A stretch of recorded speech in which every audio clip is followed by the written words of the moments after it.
All right, Maxine and Heather, I'm going to go ahead and mute and hide you for now. I'm going to keep you in view. And we're going to let folks in. You're both muted. All right, Maxine and Heather, I'm going to go ahead and mute and hide you for now.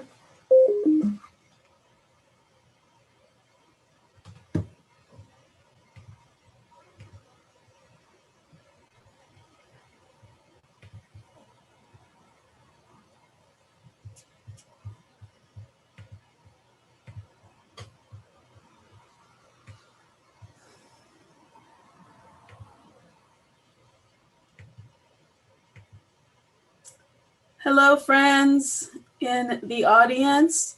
If someone who I've just admitted in the room could let me know they hear and see my screen, hear me and see me, that would be very helpful.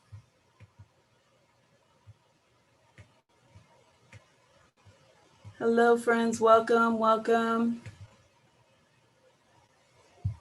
Can I get a yes, you can hear me in the chat box, please?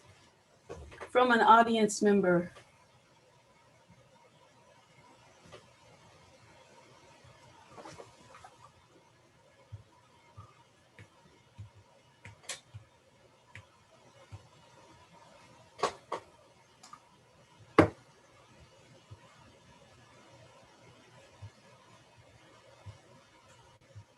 Thank you. I appreciate that.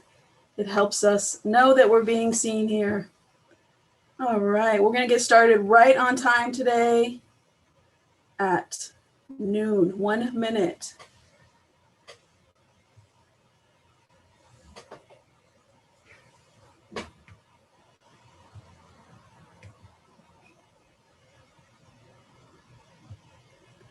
This event's also going to be on YouTube, so you can go back and listen to it if you want. And there's also some web resources of things I'll mention. Let's see. All right, we're going to get started, and I'm going to make my introduction for the library super quick. Welcome everyone for being here on the unceded land of the Ranamiyatush Ohlone tribal people, who we acknowledge as the rightful stewards of the lands on which we live and reside here in our beautiful Bay Area. We are doing election events today, so power to the people. Today we have the League of Women Voters who will be discussing our issues and ballot measures. The census is not over. Oh my gosh, it's a wild time. It's a wild ride. Please take your census. Tell everybody to take their census. It brings $20,000 into our community. It is used for all sorts of data. It is so important we get an accurate count. Beautiful vote art by our students. Love our youth. We are celebrating Viva Latino Heritage Month. Lots of authors, lots of art, lots of amazing stuff. Check out our website and come check out everything we're doing. It's very exciting. I've had a great Viva so far, some amazing folks. The DeYoung Museum will be with us next week talking about the Frida exhibit. Artist Calixto Robles will be in the house. Lots of amazing stuff. I'm breezing through this because there's a lot to get through. We have community organizer from the Ella Baker Center coming up on Friday, another noontime. Join us for these noontimes. We love it. I think they're so fun, and just take a quick hour break. Join us. Virtual library. And let's go. It's just me in here, so thank you for all your patience. I appreciate it. The Before Columbus Awards. Lots of things. One City, One Book. Chanel Miller. Pick it up now. It's a heavy read. You might need to come back and forth to it. Super powerful, amazing woman. And yes, know her name. Take your census. Library to Go at 6 locations and more coming. All right. And mask up, please. Lots of our library families out there working in the streets. Lots of community service workers, healthcare workers, food service workers. Please mask up and protect our community. More beautiful vote art. Vote. All right, friends, I'm going to stop sharing this, and I'm going to introduce you to our League of Women Voters today, who are going to give you a unbiased, nonpartisan analysis of the ballot measures for San Francisco and California state elections. Today we have Maxine Anderson and Heather Sterner from the League of Women Voters, and I'm going to stop sharing my screen and turn it over to Heather and Maxine, and I will be unmuting you right now. And I'm unmuting you too, Maxine. Thank you. Thank you. Yes, and one last thing, if everybody wants to go to speaker view, you could do that. It's up at the top right-hand corner of your screen, and that will help you just see Maxine and Heather. Or you can stay in gallery and look at us. It's all you, ladies. Are we on? Okay. Yeah. I'm Heather Sterner. I'm a longtime member of the League of Women Voters of San Francisco. Along with my fellow League member, Maxine Anderson, we're going to give you an overview of the state propositions and the city propositions. We're going to have to gloss, in the interest of time, we're going to have to emphasize the more complicated and controversial propositions and treat very lightly the more straightforward propositions. We do have one regional proposition on the ballot. It's called Measure RR, and it is on the ballot in San Francisco, San Mateo, and Santa Clara counties. And it has to do with Caltrain. So you will find it on your ballot. It proposes to provide reliable funding to cover the shortfall from fares for the train. And they propose to spend the money improving the tracks. They want to electrify the system and most of the cars and lengthen the boarding area and the length of trains so that people can board more quickly and get off more quickly. The proponents of this say that it will keep many, many cars off the road, thus reducing our air pollution. And opponents say that this is a regressive tax. It's 1/8 of 1% of the sales tax. So it would be an increase in our sales tax in those three counties. And opponents say that it's a regressive tax because sales taxes hit low-income people harder than others. So now I'm going to go on to the California propositions. I will be giving roughly half of them, and then Maxine will tell you about the other half. Some of them are complicated and some of them are more straightforward. So starting with Prop 14, it's about stem cell research. And the question is, should California sell $5.5 billion in new bonds to continue funding grants for research and development of stem cell treatments?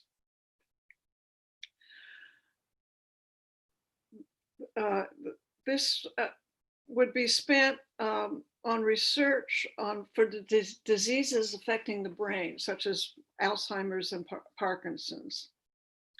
Supporters say that the funding so far, which is running out, has resulted in 2,900 medical discoveries, and that this money would help rebound California's economy. Opponents say that we can't afford to spend billions right now in the middle of an economic crisis, and that opponents say that previous funding has not yielded the promised results, and that private companies can do the stem cell research just as well. Prop 15 is taxes on commercial property. And the question is, should the California Constitution be amended so that most commercial and industrial property is reassessed on a regular basis? Under Prop 13, which passed decades ago, It provided that property would be reassessed when it changes hands. What has happened is that most commercial properties do not change hands, do not change ownership with nearly the frequency that residential property changes. So this Prop 15 would address the inequity between how often property is reassessed. And it would require that commercial property be reassessed on a regular basis. It's important to emphasize that there would be no change in the current arrangement where residential property is reassessed.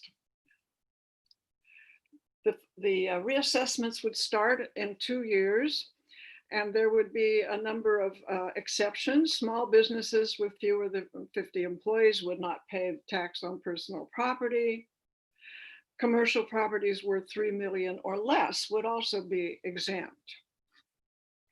The legislative analyst estimates that Prop 15 would produce about $6.5 to $11.5 billion per year, and that this money would approximately 60% would go to local governments and approximately 40% would go to schools. So this would be a lot of new money for our local governments and schools. Supporters of Prop 15 say that it would raise billions. They say that 10% of the wealthiest businesses would provide more than 90% of the revenue. Supporters say that Prop 15 gives breaks to small businesses to help the economy grow, and that this proposition protects homeowners, renters, and farms. Opponents of this say that, and of course, the opponents are commercial property owners, they say it would trigger the largest property tax increase in California history. Opponents say it would increase prices for consumers.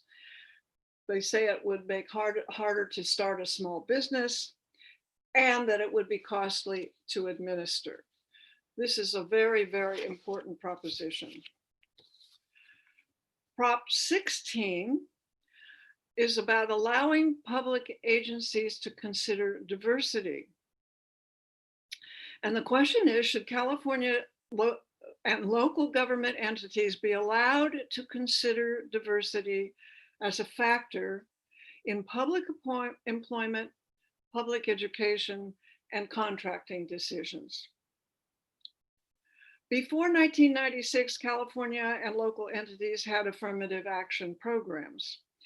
In 1996, voters approved Prop 209, which generally banned the consideration of race, sex, color, or national origin in public employment, public education, and public contracting. Some specific characteristics may still be considered if they are required by the federal funding, such as businesses owned by women and people of color. Many of California's universities do consider certain characteristics that are not banned by Prop 209, such as whether students are first in their families to attend college, where they went to high school, and where they live.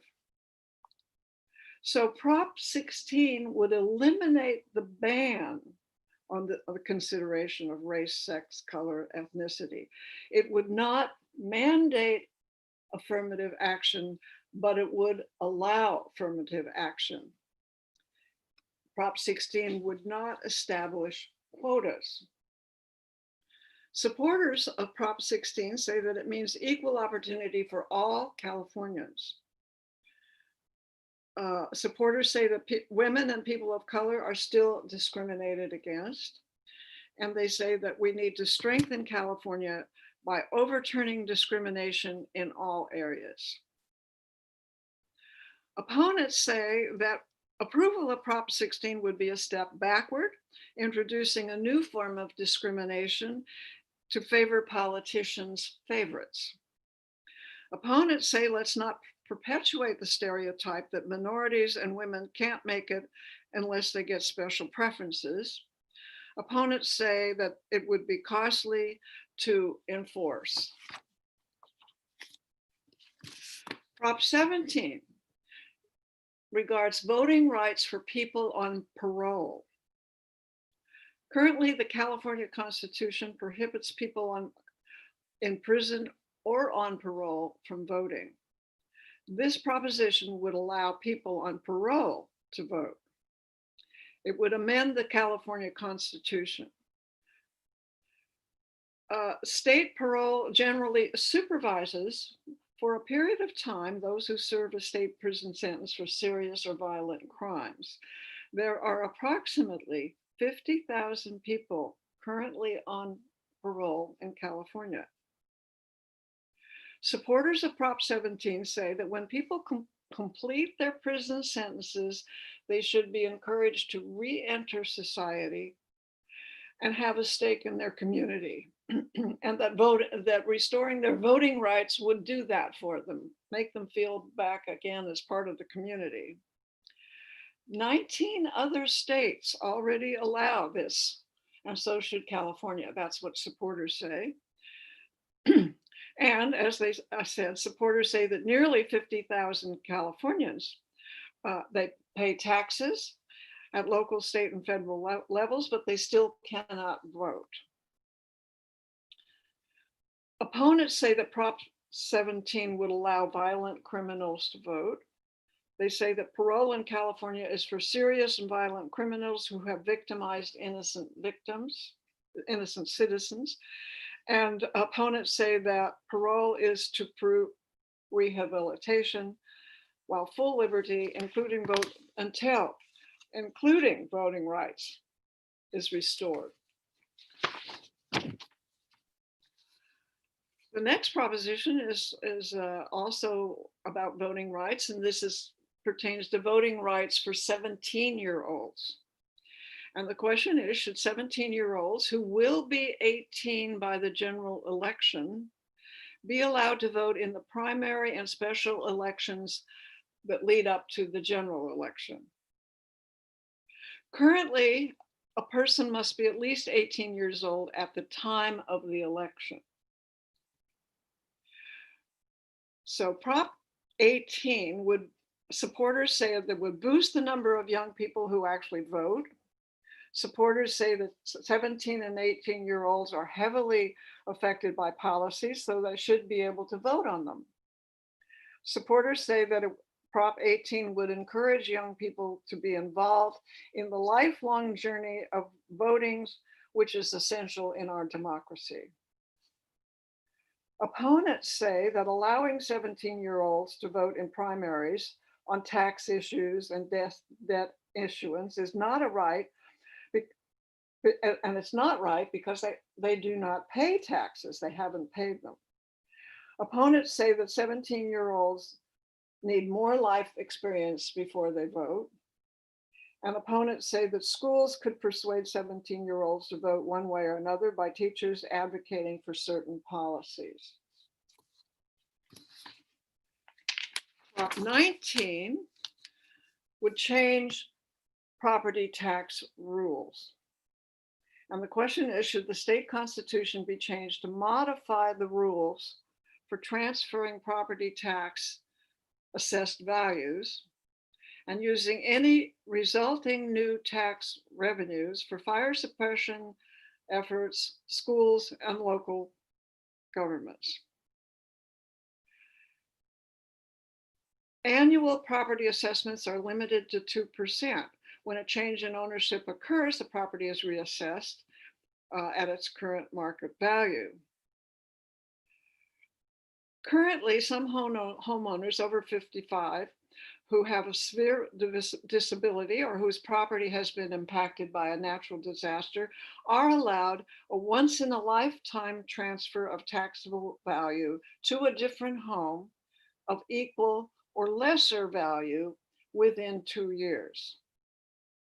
And currently, when principal residences are inherited by adult children or grandchildren, the heirs inherit the owner's lower assessment. So this is one of those more complicated issues. The proposal is that Prop 19 would allow eligible homeowners to transfer and the taxable value to a more expensive home anywhere in the state and up to 3 times. So this right away differs from the current situation because it would allow people to take that value 3 different property moves. It would eliminate the transfer of taxable values on inherited properties unless they are the principal resident or a farm. And Prop 19 would use the increased state tax revenue, as I said, for fire suppression and reimbursement of counties' costs. Prop 19 this is the fiscal effect, it would probably yield local governments and schools tens of millions of dollars a year. However, transferring lower tax bills to a different home could reduce revenue in some counties. It could increase in the number of sales that would increase revenue from transfer taxes, and administrative costs could be in the tens of millions of dollars a year. Supporters of Prop 19 say it would expand Prop 13 rules for homeowners and allow them to replace homes anywhere in California, which is also different from the current situation.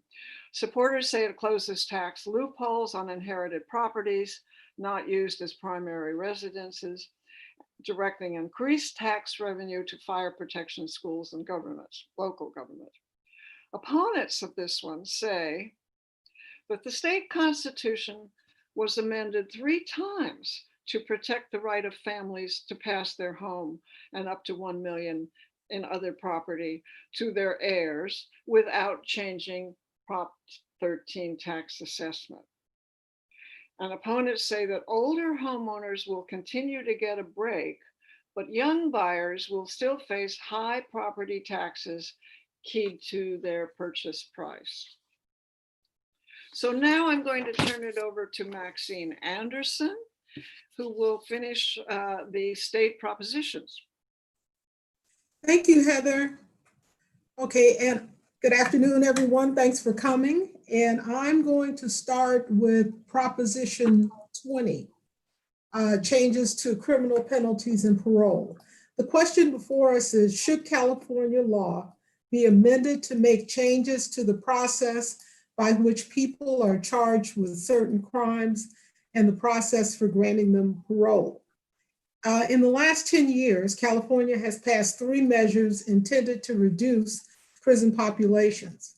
It has shifted people convicted of some nonviolent felonies from state to local county jails. It has redefined certain nonviolent, non-serious felonies as misdemeanors unless the defendant had previous convictions for some violent crimes. And it has allowed the resentencing for people convicted of these redefined offenses. It increased opportunities for parole for those who had completed their sentence for nonviolent felonies. Nonetheless, many prisons are still operating at a capacity above that ordered by the US Supreme Court. Prop 20 would change various provisions passed earlier. Certain theft and fraud offenses that were earlier categorized as misdemeanors will become so-called wobblers, meaning they could be charged as either misdemeanors or felonies. Some categories of serial and categorized crime would be charged as wobblers. And it would require the collection of DNA from people convicted for some crimes, along with creating a list of criteria for the Board of Parole hearings. It would allow prosecutors to review information about the inmate, and it would allow victims' families to participate in the parole review. Prop 20 would expand the list of crimes classified as violent, and Prop 20 would make changes to the information provided to local officials when an inmate is released to parole or probation. Supporters say Prop 20 reclassifies certain crimes like assault with a deadly weapon, date rape, and child abuse as violent crimes. Prop 20 would not increase the prison population. It would only ensure that people convicted of these crimes serve their full sentence. And these supporters say it would help stop car break-ins, shoplifting, and other thefts that have been on the rise. Opponents say, however, that Prop 20 will roll back prison reforms and cost taxpayers millions of dollars annually. It would expand the category of felonies ineligible for early parole, thereby keeping more inmates in prison. Prop 20 would slash mental health and rehabilitation programs that help to prepare people for release from prison and reduce repeat offenses. And Prop 20 would result in extreme sentences for petty theft and would disproportionately impact vulnerable communities. Yeah, I'm gonna make sure that I'm up and running. Yes, I am up and running. Thank you. Prop 21, local governments and rent control. The question, should current state law be changed to allow cities and counties to apply rent control to housing that's 15 years or older and limit rent increases to 15% once a new renter moves in? As a background, California renters typically pay 50% more for housing than renters in other states because demand greatly exceeds supply. About 1/5 of Californians are subject to so-called rent control laws, which limit how much their rent can increase annually. Courts have ruled that such laws must allow landlords to receive a fair rate of return, meaning landlords must be allowed to realize some profit each year. Currently, state law limits local rent control laws. They cannot apply to any single family home. They can never apply to newly built housing completed since early 1995, and they cannot say how much rent can be charged to a new renter. Prop 21 would reduce the limits on current local rent control laws so that cities and counties can apply more rent controls, including controls on older housing with some exceptions. Cities and counties could limit how much a landlord could increase the rent when a new renter moves in, and it would require that rent control laws allow a fair rate of return for landlords. Supporters say even small increases in rent force more families into homelessness, which burdens the entire community. Many seniors and veterans presently are left with too few resources for food, medical care, and other needs. And supporters say Prop 21 guarantees landlords a reasonable profit. The opponents to this measure say studies show that rent control reduces the availability of rental housing. They also say some local governments exacerbate the shortage of rental housing through the zoning restrictions, and that Prop 21 would stop new housing from being built, costs jobs, and hurts the economic recovery. Proposition 22, ride share and delivery drivers. And the question on that one is, should app-based ride share and delivery drivers be classified as independent contractors, not employees, and require ride share and delivery companies to adopt labor and wage policies unique to these drivers? And for those of you who don't know, and I'm sure most of you do, we're talking Uber and Lyft and Grubhub and that sort of thing as an example. So the situation is, rideshare and delivery companies allow customers to hire for rides or have food delivered. There are approximately 900,000 rideshare and delivery drivers in California. They choose when and where to work providing their own vehicle, and most work part-time, making between $11 and $16 per hour. These drivers are independent contractors and are not entitled to legal protections and benefits required for employees, such as minimum wage, overtime, unemployment insurance, and workers' compensation. The legislature, California legislature, passed AB Assembly Bill 5, which classifies drivers as employees rather than independent contractors.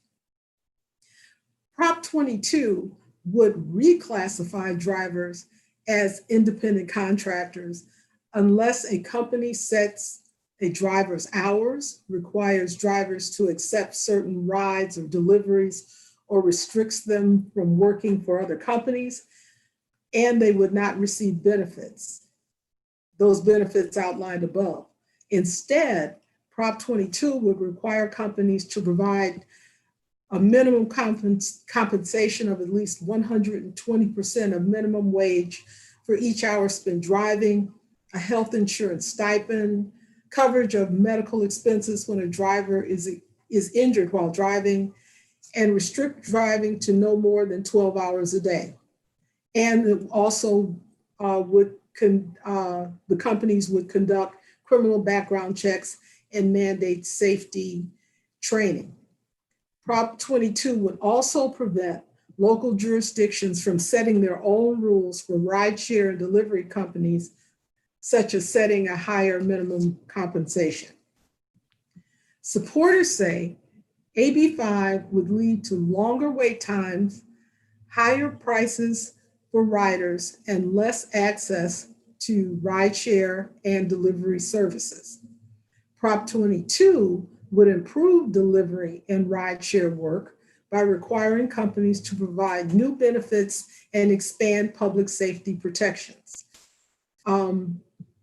Opponents say Prop 22 would eliminate basic workplace protection and replace them with lower guaranteed earnings and healthcare subsidies to save costs for the company. Current law does not limit driver flexibility.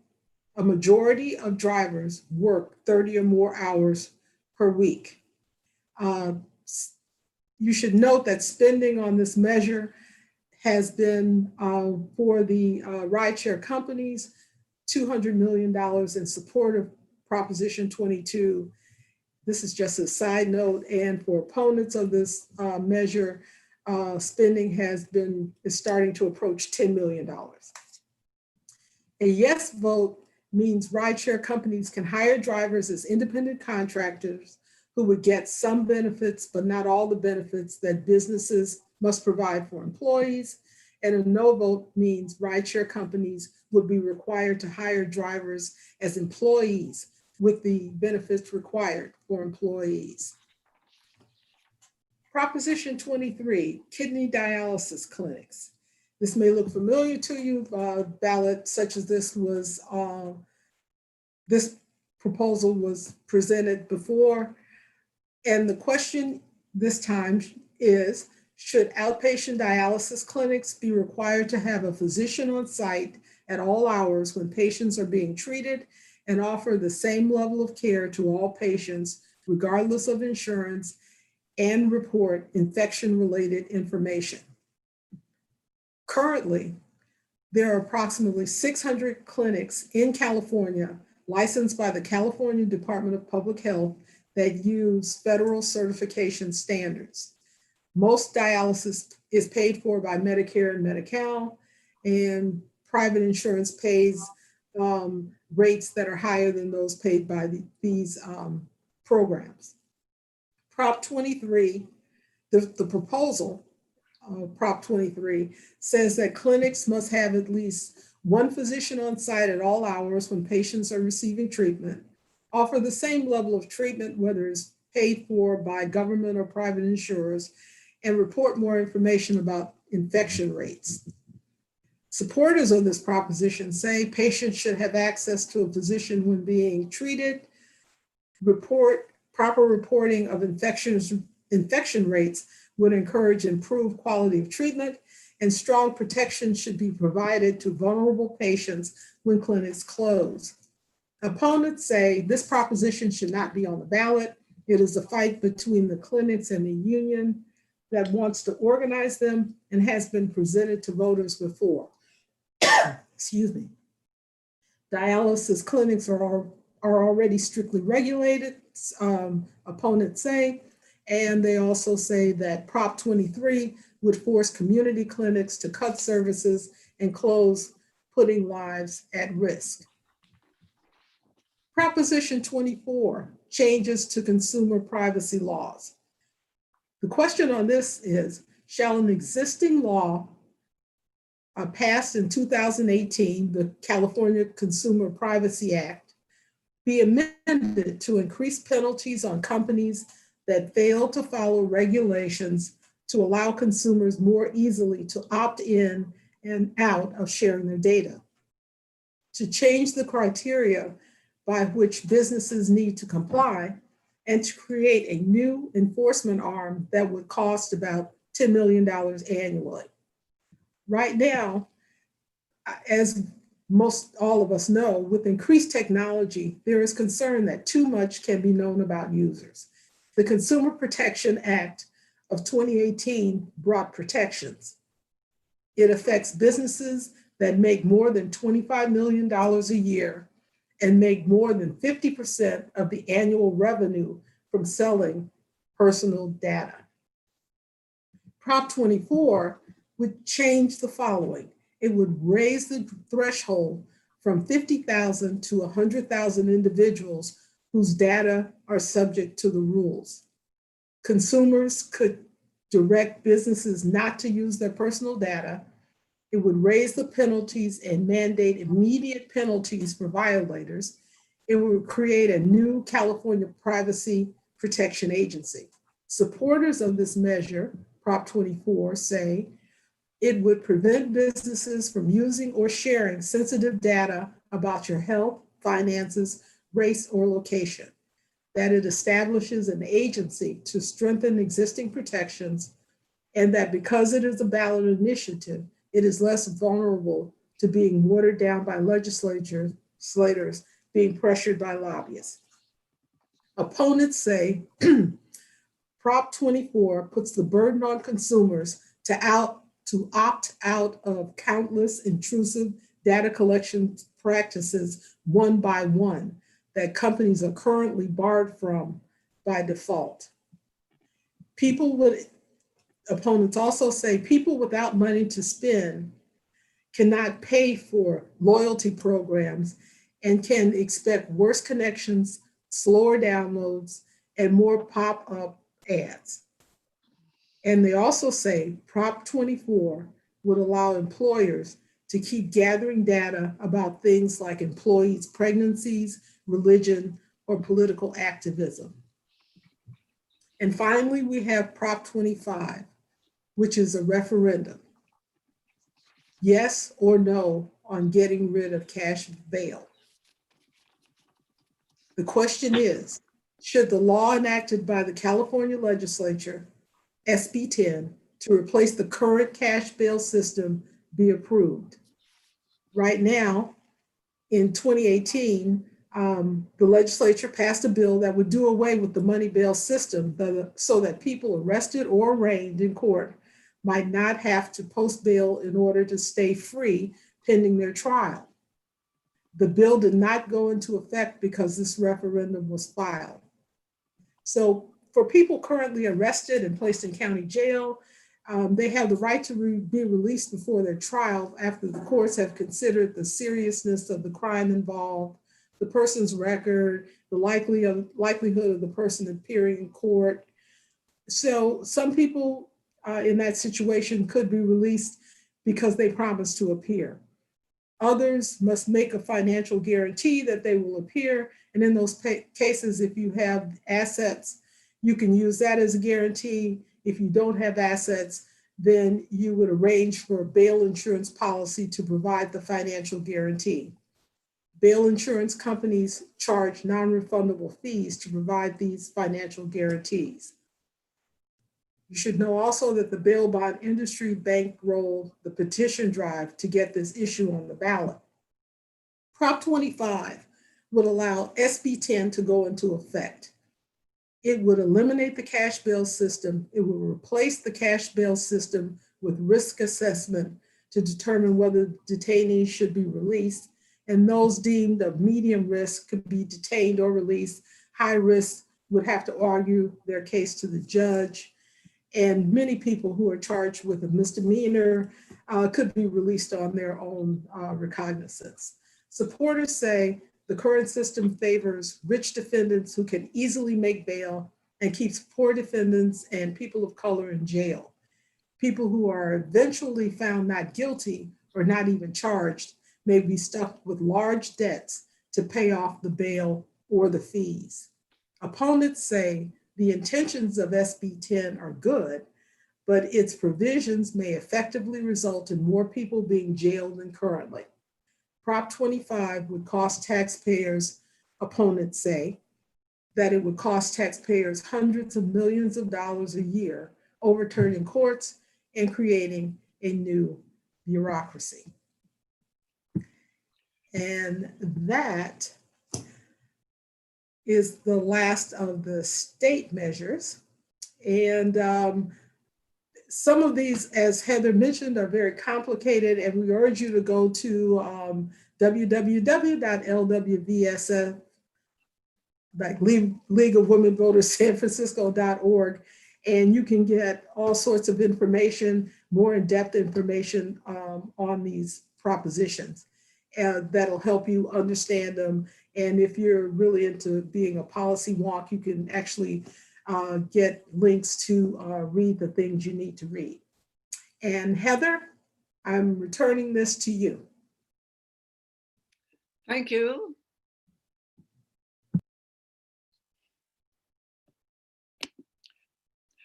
Thank you, Maxine. I should also mention you can go to LWVC, League of Women Voters of California, to find information about the California propositions, which Maxine has just told you a lot about the more complicated ones. They're very complicated. Now I'm going to go on to the San Francisco propositions. I'll do half and Maxine will do the last half. So Prop A, health and homelessness, parks and street bonds, and always with a bond, it requires a 2/3 vote to pass.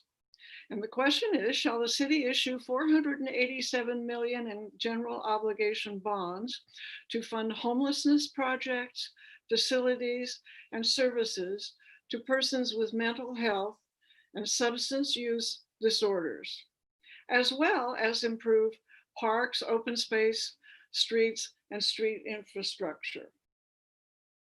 So a bit less of the money of this 487 total, a bit less would go to mental health purposes, a bit less than half for parks, and roughly 10% for street improvements. Supporters say that our city's already sizable homelessness and mental health crisis has been exacerbated by COVID-19. The need for shelter and supportive housing has grown significantly. Supporters say that bond money will stimulate the local economy and accelerate the city's recovery through job creation. Supporters say that this measure does not raise taxes on homeowners because new bonds are not issued until old bonds are retired. Opponents say that the controller has projected that the total cost in interest and principal over the years, and it's a 30-year bond, would total $960 million. This increase in debt obligation would push the city deeper in debt. Opponents say this bond may not set aside enough money for mental health initiatives, and that the neighborhood parks allotment has identified projects in a number of areas, but some areas like the Tenderloin are not properly addressed. Prop B, Department of Sanitation and Streets. Sanitation and Streets Commission, and a Public Works Commission. This amendment would create a Department of Sanitation and Streets, which would take over some of the duties currently held by the Department of Public Works. This new department would be responsible for cleaning streets, sidewalks, and trash cans, maintaining public restrooms, and street trees. Prop B would create a 5-member commission to oversee this new department. It would also create a 5-member commission to oversee the Department of Public Works, thus removing it from the purview of the city administrator. The controller says that the decoupling administrative services that are currently shared would necessitate a 10 to 25% increase in staffing. The controller says this proposal would have a significant impact on the cost of government, between $2.5 and $6 million a year. Supporters say that Prop B is a measure that creates a standalone department to handle street cleaning and hygiene, which is an ongoing problem. Supporters say this measure provides additional oversight from the Department of Public Works, as well as oversight of the proposed new Department of Sanitation. Opponents say that this proposal would cost as much money as the controller said, $2.5 to $6 million a year, and that the creation of a new government department and 2 commissions expands government bureaucracy that could delay projects and complicate operations. Prop C, removing citizen requirements for members of city bodies. And the question is, shall the city amend the charter to remove the requirement that people serving on city boards, commissions, and advisory bodies be registered voters, US citizens, and continue those people and require those people to be old enough to vote in city elections and be San Francisco residents. So currently, the people allowed to serve on city bodies must be registered to vote, be San Francisco and US citizens, unless the charter sets a different rule, which it does for some boards. For example, people below voting age may serve on the Youth Commission. In 2019, a state Senate bill went into law that allows all Californians, regardless of citizenship or immigration status, to serve on state commissions, boards, and advisory bodies. However, this state law does not extend to local boards, which is why this is on the ballot. Supporters of Prop C say that it would align San Francisco law with California law. Supporters say that expanding eligibility would help the city to better deliver services as people with different life experiences advocate for public policy. And supporters say that non-citizens are required to pay taxes, but are not allowed to participate in bodies that address issues that affect them. Opponents say that all members of city boards and commissions should be legal residents. They say that San Franciscans are best able to influence and benefit from public policy if they're US citizens. And opponents say this measure would require undocumented residents to disclose more information that might put them in danger. Prop D has to do with sheriff oversight. And the question is, shall the city amend the charter to create a sheriff's department oversight board to advise and report findings and recommendations to the sheriff and the board of supervisors, and to create the sheriff's department office of inspector general to investigate complaints of non-criminal misconduct by employees and contractors and in custody deaths. The sheriff's primary duties are managing and operating city jails and being responsible for people in custody. Under state law, the Board of Supervisors may supervise the conduct of the sheriff, but cannot interfere with the sheriff's duties as an investigator and prosecutor. There is currently no oversight board or commission dedicated to the oversight of the sheriff's department. So Prop D would create an Office of Inspector General that would have at least one investigator for every 100 sworn employees of the Sheriff's Department. The Oversight Board would have 7 members who would have the power to appoint, evaluate, renew, and remove the Inspector General, and then seek input from the public and input from people in custody. The controller says Prop D would cost approximately $3 million a year if it passes. Supporters say that lawsuits against the sheriff's department have cost the city millions of dollars in settlements and resources. They say that the proposed body would bring transparency and oversight to the sheriff's department. Opponents say that creating more positions and boards adds yet more bureaucracy to the city, and that we should be using existing mechanisms. Opponents say that this measure would overlap functions already provided by the Sheriff's Bureau of Internal Affairs, already provided by the district attorney, and by the Department of Police Accountability. Prop E has to do with police staffing. And the question is, shall the city charter be amended to remove the current required minimum number of 1,971 full-duty sworn police officers, and instead determine future staffing levels through an evaluation report to the police commission every 2 years?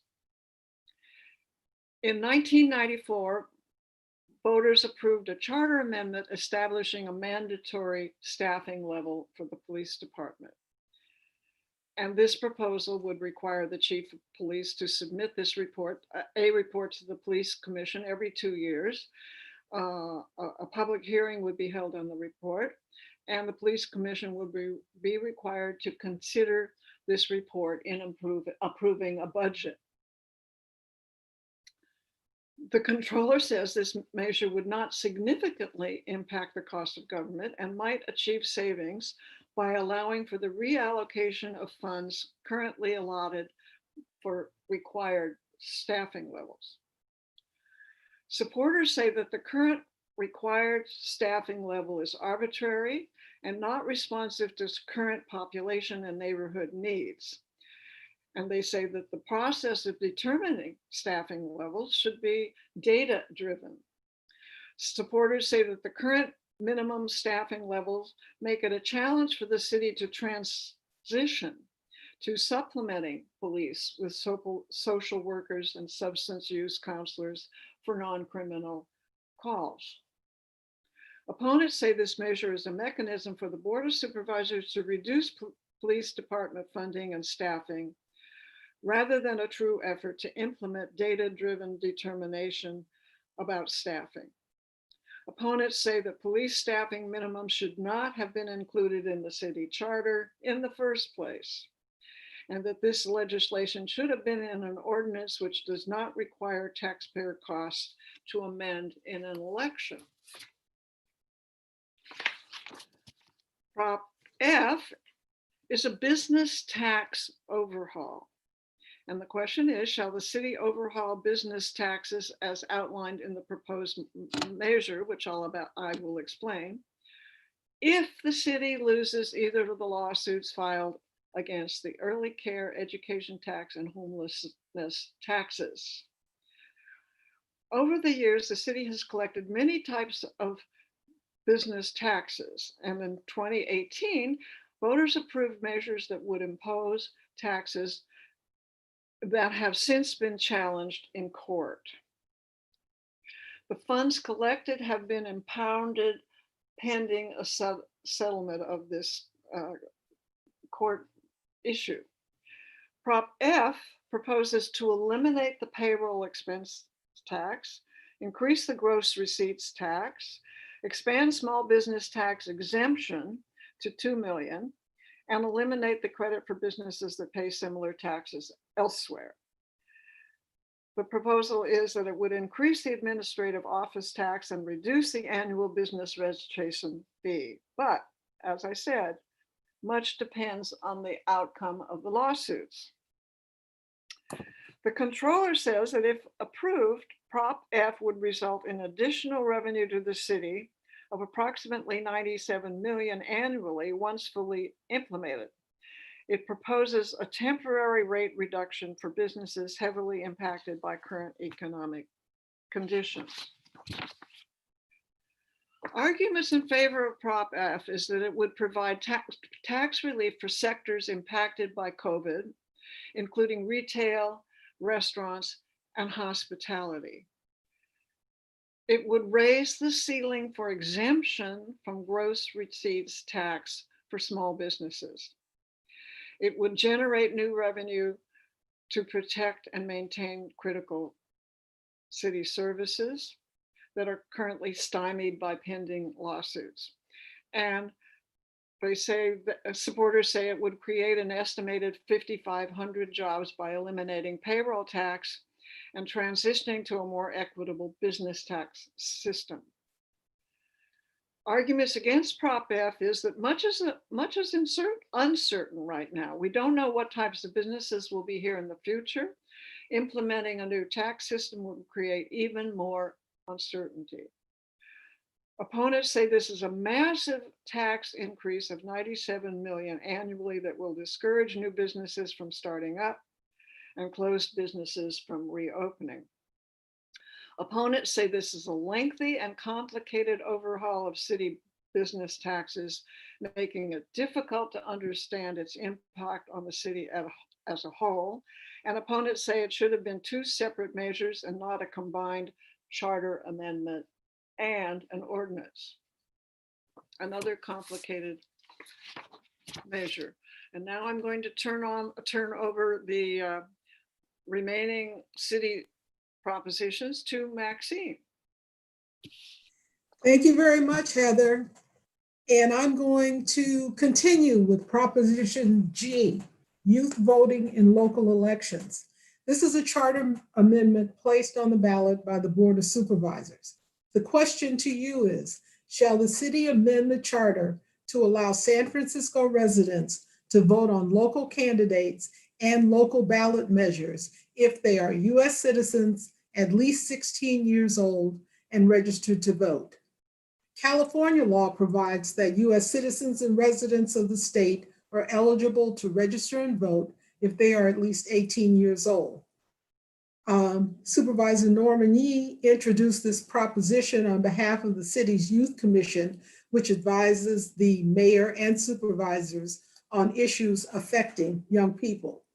This proposal, Proposition G, would allow residents to vote on local ballot measures and local candidates if they're US residents and at least 16 years old.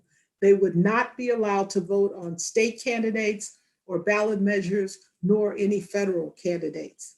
Arguments in favor of Proposition G: allowing young people to vote at a time when they are engaged with their local communities will establish a lifelong habit of voting.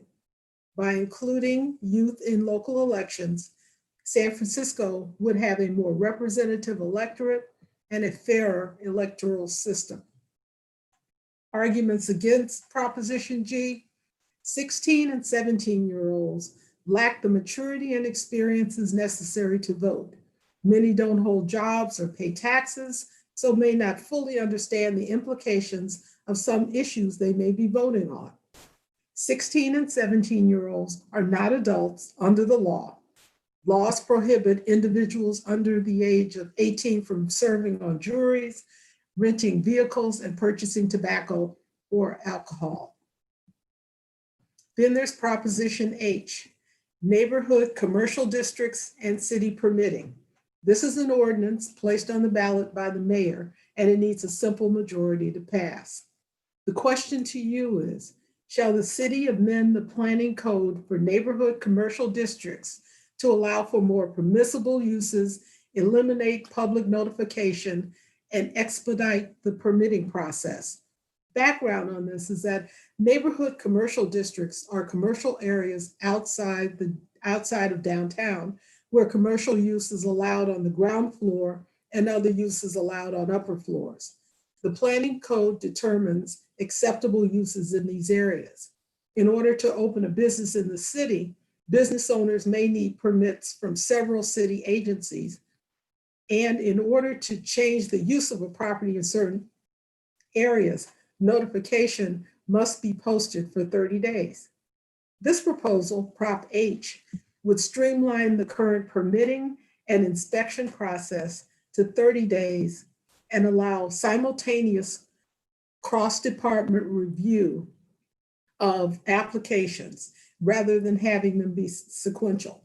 It would require city agencies to coordinate their inspections and schedule them within 2 weeks of a request. It would revise zoning to increase the types of permitted uses. It would expand the use of outdoor areas for restaurants. It would also allow restaurants to act as workspaces for the public. Arguments in favor of Prop H: it would make it easier for small business to compete with online shopping and mitigate the impact of the pandemic. Nonprofits could be allowed to open offices, I guess I should say, in commercial districts, which could be more affordable and could fill vacant storefronts. And it would expand outdoor dining, helping restaurants survive. Arguments against Prop H: the creation of new permitting and inspection processes could create confusion. This proposition is complicated and it changes land use permits without public hearing. Changes in planning should be done by the Board of Supervisors and the Planning Commission, not be a ballot measure according to opponents. There's Proposition I, real estate transfer tax, placed on the ballot by the supervisors, and this needs a simple majority to pass. The question: shall the city permanently double the transfer tax rate on high-end real estate transactions? Currently, the transfer tax rate varies between 0.5% to 3%. The money raised goes into the city's general fund. Proposition I, the proposal, would increase the transfer tax rate on certain sales as well as leases of 35 years or more, or real estate with a price of at least $10 million. The transfer tax on properties with a sale price of less than $10 million would not change. For properties with a sale price between $10 and $25 million, the rate would be 5.5%. For properties with a price of at least $25 million, the rate would be 6%. The transfer tax would not apply to properties sold to the city nor to qualified affordable housing nonprofits. The controller says the proposed increase in transfer tax would, in his opinion, generate significant but volatile additional revenue. It may result in an average additional revenue of $197 million per year. However, this is the city's most volatile revenue source. Arguments in favor of Prop I: the tax increase is only on sales and leases having a value of $10 million or more and would not impact most homeowners, renters, or small business owners. Prop I would raise revenue from those who can afford to pay, and it asks the wealthy to pay their share. Arguments against Prop I: San Francisco's transfer tax is already among the highest in the country. If it were to increase, businesses could choose to move elsewhere. Already approved market rate building may never be built, thus exacerbating our housing shortage.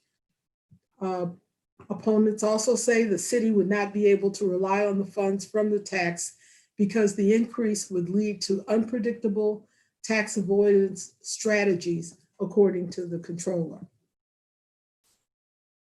Proposition J, parcel tax for San Francisco Unified School District. An ordinance placed on the ballot by the mayor and board of supervisors. This requires a 2/3 vote to pass. Background on this: unlike standard property taxes, parcel taxes are not based on the value of the property. They can be based on the characteristics of a property, or they can be a flat rate. In 2018, voters approved a school parcel tax by a simple majority, but a lawsuit contends that it needed a 2/3 majority. If the lawsuit finds that tax is invalid, the money collected so far will be returned to the parcel owners. If the finding is that the tax is valid, the funds would go to the school district. No matter the outcome, if this proposition passes with a 2/3 majority, it would replace the 2018 tax. What's proposed? San Francisco Unified School District could use the money collected for the same purposes as the 2018 tax, namely, increase salaries and benefits for teachers and school district employees, increase staffing and funding at high-needs schools, invest in technology, including support of digital teaching, which has increased due to the pandemic, and fund public charter schools. The controller says if passed, this measure would generate approximately $48 million, similar to the measure it would replace. Excuse me. Arguments in favor of Prop J: the school district will face a projected $148 million deficit in the next fiscal year, a 16% reduction in the current budget. Without this tax, the budget cuts would have a devastating impact on students. San Francisco is one of the most expensive places to live in the country. Paying educators a living wage would help the district attract and retain high-quality teachers. These funds would only be spent in San Francisco. Arguments against Prop J: as a flat tax, this parcel tax would punish single occupancy property owners while forfeiting an opportunity to collect more revenue on multiple occupancy parcels. This measure results from teachers' union salary negotiations, which provided solid increases over 3 years. Voter referendums are not the best way to resolve contractual issues. Proposition K, affordable housing authorization. The question to you: shall the city own, develop, construct, rehabilitate, or acquire up to 10,000 residential units of low rental housing projects within the city for the purpose of providing affordable rental housing? Background: our state constitution requires the approval by a majority of voters before the city can carry out the projects proposed in this proposition. Prop K proposes providing authorization for 10,000 affordable rental housing units. This ordinance does not provide funding for this housing, but does authorize the city to take actions necessary to implement the ordinance. If approved by voters, city policymakers would need to assess and decide which functions would be directly conducted by the city. The controller's statement: this ordinance would have minimal effect on the cost of government. However, if city policymakers proceed to create the structure and staffing to fully utilize all that is authorized, the cost would be significant. Arguments in favor of Prop K are that the addition of 10,000 affordable rental housing units would help provide more rental options for middle and lower income residents. Prop K would be a step toward reversing Article 34 in the state constitution established in 1950, which primarily impacted and excluded minority citizens from moving into certain neighborhoods by blocking the creation of affordable housing.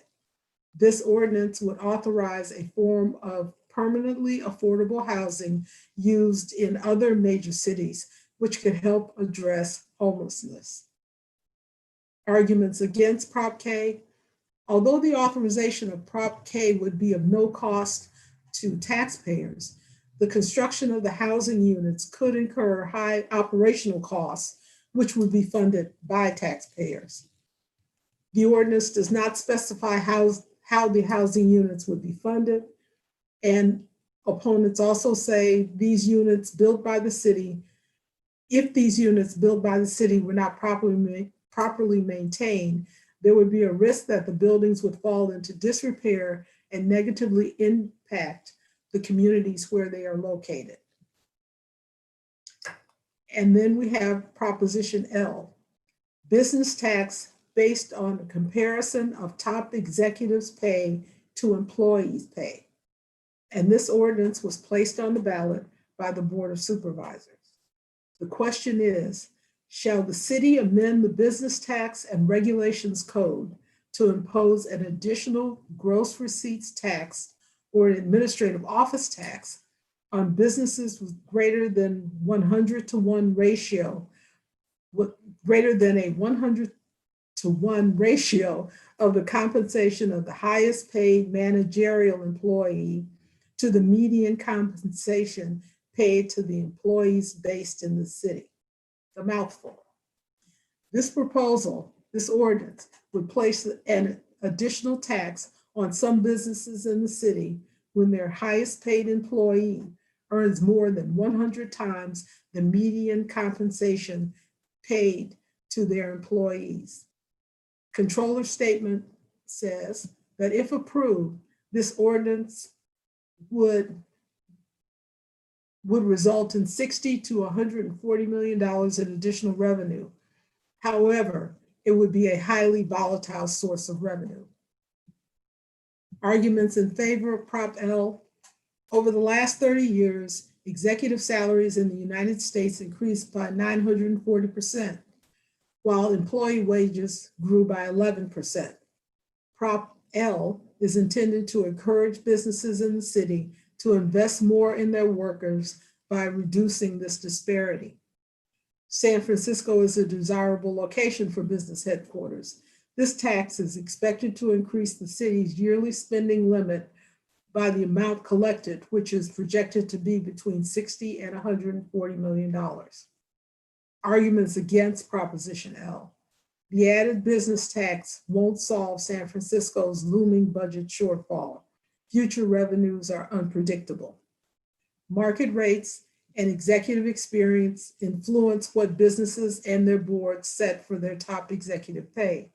This attempt to redistribute wealth could provide an incentive for businesses impacted by this tax to leave San Francisco. So that's the end of the city propositions. And again, I'd like to reiterate that we recognize this is a lot of information in a very short space of time. And we encourage you to check out our website, www.lwvsf.org, for more information on these ballot measures. And Heather, back to you. Thank you all for listening in. It is quite a burden on citizens to be presented with this many complicated issues. And we at the League of Women Voters commend you for educating yourself on the issues. Thank you for listening. All right. Thank you, Heather and Maxine. I appreciate you being here. And library community out there, we appreciate you being here. I put the link to all of, I tried to keep up with the links that Maxine and Heather gave us, but there's lots of info out there. And this will be on YouTube. And 110, you did it, ladies. All right, we appreciate you being here. Make sure you're hydrated after that talk. All right, library community, thank you. Thank you. I am feeling parched, yes.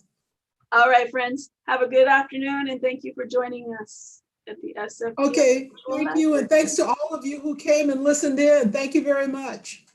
And we did have quite a few YouTube viewers too. So we're seeing some people. Thanks, ladies. I'll email you a follow-up.